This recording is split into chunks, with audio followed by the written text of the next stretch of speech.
জয়গুরু। আশা করি সবাই ভালো আছেন। আমরা করি কি সাধারণত ইষ্টের চাহিদা পূরণে ব্যস্ত না হয়ে নিজের দৈনন্দিন জীবনে নিত্য নৈমিত্তিক চাহিদাগুলোকে বাড়িয়ে তুলি।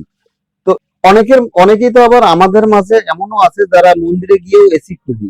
ভাবি যে সৎসঙ্গের কি টাকার অভাব পড়েছে, আমরা মন্দিরে এসি লাগাই না কেন?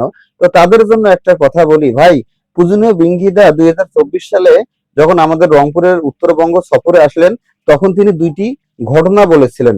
তো আমি তার পাশে থেকেই শুনে নিয়েছি, তো সেই ঘটনা দুটি আপনাদের কাছে শেয়ার করছি, একটু দয়া করে যদি শোনেন। তো শ্রী শ্রী ঠাকুরের একজন নির্ধারিত ভক্ত ছিলেন, যিনি কিনা শ্রী শ্রী ঠাকুরের সর্বদাই তামাক সাজিয়ে দিতেন। তো এই তামাক সাজিয়ে দিতে দিতে হয়েছে কি, তারও তামাকটা সেবনের স্বাদ জেগেছে। তো তখন তিনি গোপনে কিভাবে একটাবার তামাকটা টান দেওয়া যায় সেই চেষ্টায় সর্বদাই আছেন তিনি। তো তিনি ঠাকুরকে তামাক সাজিয়ে দেন, আর পাশ থেকে সেই তামাকের স্বাদটা নেওয়ার চেষ্টা করেন। তো এমন সময় একদিন হয়েছে কি, শ্রী শ্রী ঠাকুর তামাক খেয়ে তাকে দিয়েছে রেখে দেওয়ার জন্য। তো তখন তিনি করেছেন সুযোগ বুঝে তামাকে একটা টান দিয়েছেন। টান দেওয়া মাত্রই তার লোড নিতে না পেরে একদম চিৎফাটাক হয়ে পড়ে গেছেন। তো তারপর অনেক কিছু করার পর ডাক্তার কবিরাজ দিয়ে চিকিৎসা করার পর সেবা শুশ্রূষা করার পরে তার আসলে জ্ঞান ফিরেছে। তো আসলে তাকে অনুসরণ করতে হয়, অনুকরণ নয়। এই ঘটনাতেই পূজনীয় বিঙ্কিতা নিজে নিজে বললেন, উপস্থিত সবাই আমরা হাসলাম এবং তিনিও খুব করে হাসলেন। এবং সেই সঙ্গে আরো বললেন কি জানেন, শ্রী শ্রী আচার্য দেবের কথা। তিনি বললেন যে শ্রী শ্রী আচার্যদেব যেখানে বসে প্রার্থনা করেন, আপনারা যারা দেওঘরে গেছেন তারা জানেন। অবশ্য আমি গিয়েছি, তাও তখন আমি কথাটা খেয়াল করলাম, আসলে তো তাই। সেটি হলো, শ্রী শ্রী আচার্যদেব যেখানে বসে প্রার্থনা করেন সেখানে কিন্তু তার মাথার উপরে কোনো ফ্যান অবধি নাই।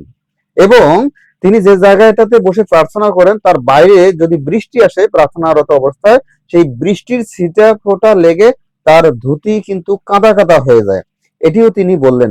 তো দেখুন, তিনি চাইলেই কিন্তু এই বিষয়গুলোকে কতটা উচ্চাভিলাষী করে তুলতে পারেন, কিন্তু তা তিনি কখনোই করেন না। এবং এর সঙ্গে আমার একটা বিষয় আমি যুক্ত করি, মানে শ্রী শ্রী আচার্য দেবের মুখে শোনা।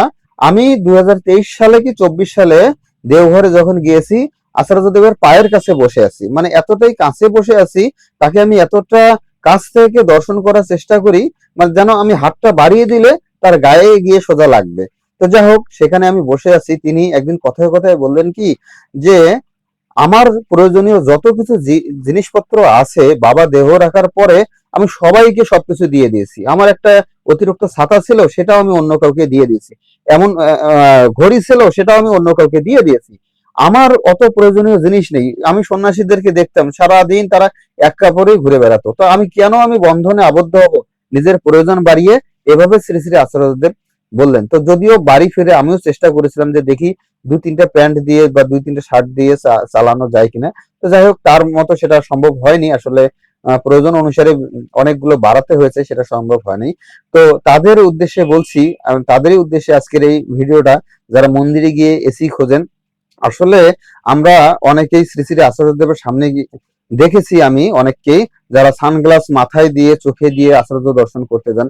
আসলে এই জিনিসগুলো কতখানি, আমরা তো তার কাছে নগ্ন পায়ে একদম যেভাবে থাকি একদম কৃচ্ছতা সাধনের জন্য। আজকে আমাদের যে আর্য ঋষিরা, আমাদের আর্য গুরুরা, তারা কি করেছে দেখুন।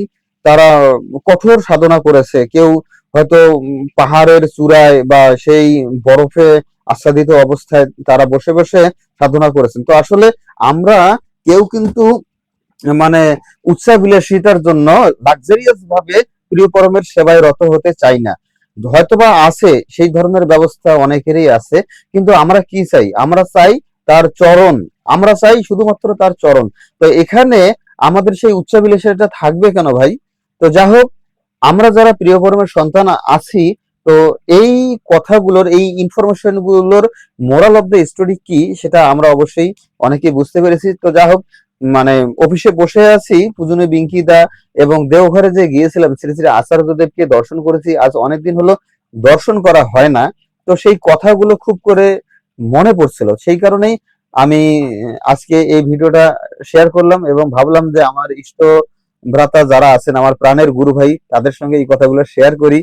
তো যাই হোক, সবাই ভালো থাকবেন, সুস্থ থাকবেন। যদি আমার কথাগুলো ভালো লাগে একটা লাইক করে দেবেন। যদি এর সঙ্গে আপনাদের কিছু বলার থাকে অবশ্যই কমেন্ট করে বলবেন। আর যদি মনে করেন যে এই ইষ্ট আলোচনাগুলো আমাদের অন্যান্য আর যারা গুরু ভাই আছে তাদেরকে জানানো দরকার, তাহলে শেয়ার করে দেবেন। সবাই ভালো থাকুন, সুস্থ থাকুন। সবাইকে আবারও আনন্দিত জয়গুরু।